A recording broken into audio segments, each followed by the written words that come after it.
আমার দিদির জন্মদিনের ভিডিও। আমার দিদির নাম হলো সাক্ষী ব্যানার্জি।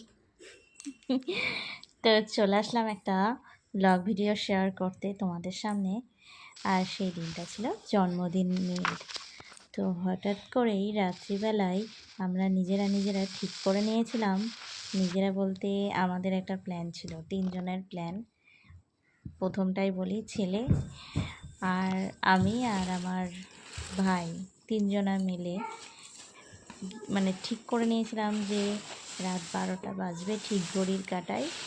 আর ওর জানবেও না ওর কি গিফট পেতে চলেছে, তো আমাদেরও কেকটা কাটা হবে।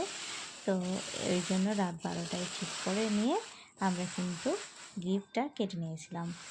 আর ও কিন্তু এটা সবই অজানা ছিল, ওর মনটা একটু আপসেট হয়ে পড়েছিল, যেহেতু মানে ও নিজেও জানতো না যে ও গিফট পাবে বা পেতে চলেছে। আর যেহেতু ভাইয়ের পরীক্ষা চলছে, ওই কারণে ও কিন্তু চুপচাপই ছিল, আবার একটু রেগেও ছিল, আবার মনে অভিমানও ছিল। তো যাই হোক, আমরা মানে চুপ করেই এই প্ল্যানটা করেছিলাম। আর এই দেখো ছেলের চোখে ঘুম, যেহেতু ঘুমিয়ে পড়েছিল ছেলে। আর এই যে এই কেকটা দেখে ও মানে কেকের কথা শুনে উঠে পড়েছিল, কিন্তু চোখে ছিল খুবই ঘুম। তো যাই হোক, মানে ও মানে ওই ঘুম চোখেই চেতন হয়েছিল, আবার কিন্তু ঘুমিয়ে পড়ে আবার যখন চকলেটটা কাছে পেল তখন আবার ও কিন্তু উঠে পড়েছিল ছোটোটা। আর বড়টা গিফট পেয়ে এত খুশি হয়ে পড়েছে, মানে ও ভাবতেই পারেনি রাত 12টার সময় মানে আমরা যে এই প্ল্যানটা করে রেখেছি ওর জন্য, ও কিন্তু নিজেও জানতো না।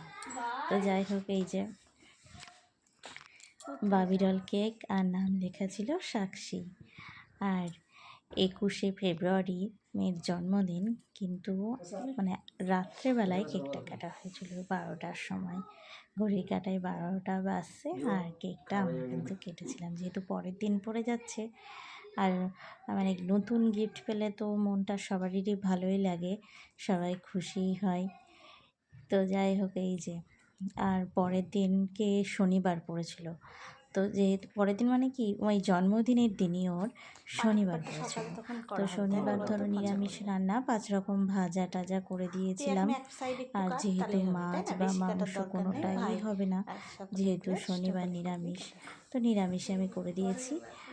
আর সেরকম মানে বেশি কিছু আয়োজন করা হয়েছিল না, অল্প কিছু সামান্য আয়োজন আমি করেছিলাম, যেটুকু সম্ভব হয়েছিল আমার পক্ষে।